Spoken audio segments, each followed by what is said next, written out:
I can take some more questions. Now that I've warned you all.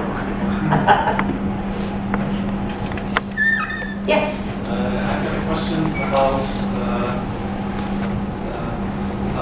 the, I think, sixth point, the continuous improvement.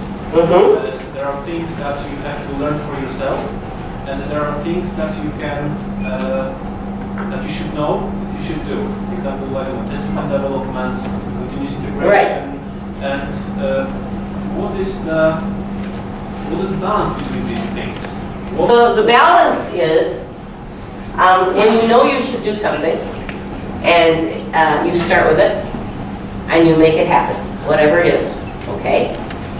And then some other new thing comes along, or a different thing comes along, or you weren't perfect, and now it's not just unit tests, it's story tests. What you should do is you should run experiments. But if you're doing things today in a way that you could call a baseline, this is today how we're operating. This is how many escape defects we have.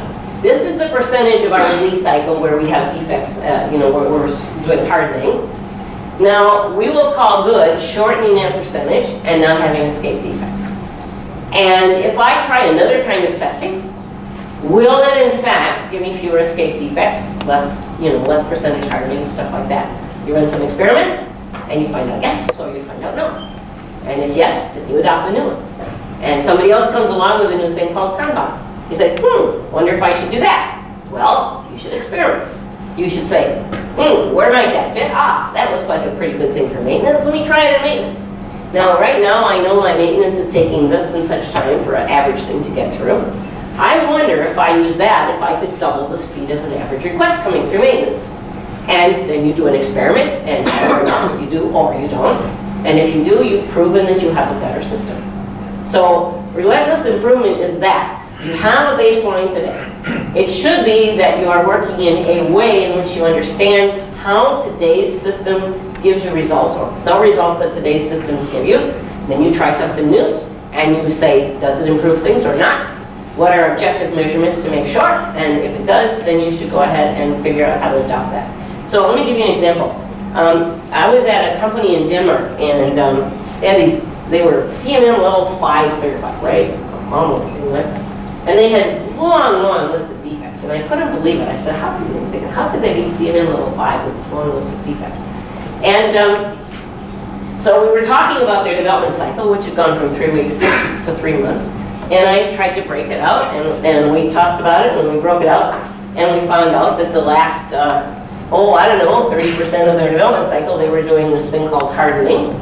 And I said, okay, so it takes you 2 weeks to test and fix. What if you found no defects? Then how long would it take?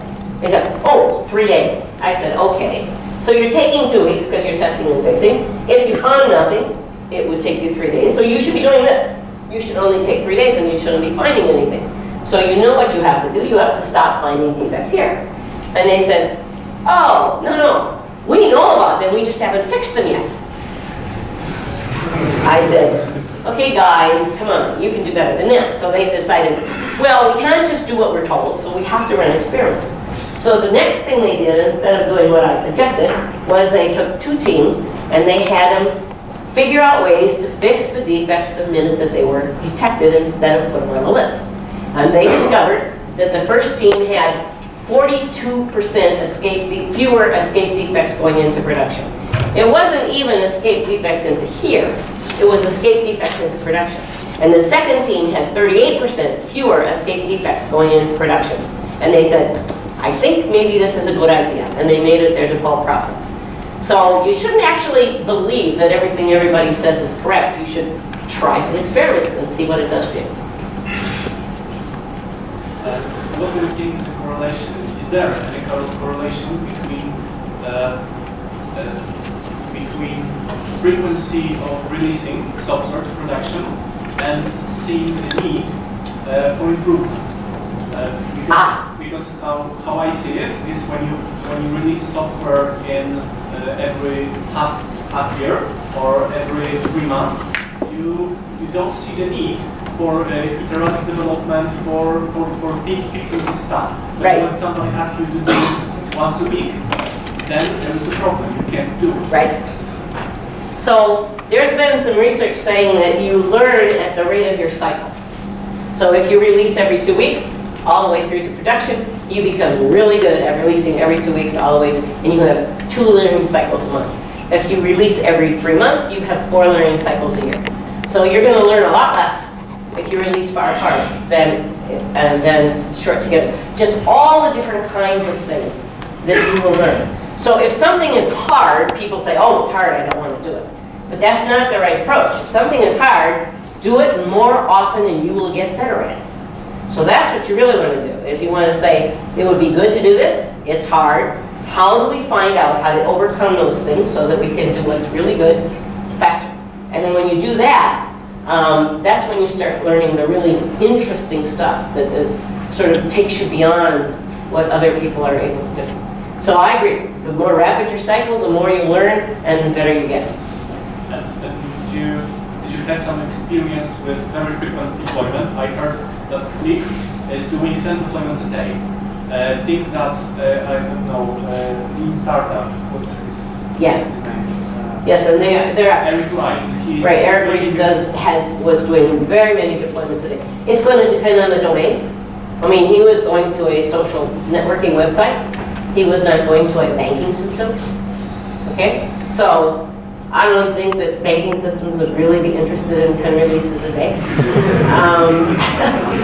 So it's, it's very different. If you're doing embedded software, you have a cycle that your hardware is going to go on, and that's going to be something that you have to think about, figure out how to simulate.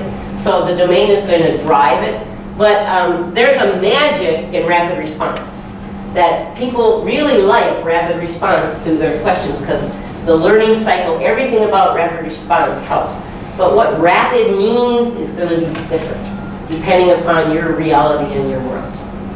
But you want to look at your world not as, I get stuff from a client who gives me a list of stuff to do and I get it done. You want to look at your world as, I work in a banking system, or I work in a travel system, or something like that. And in that world, this kind of a release pace makes the most sense.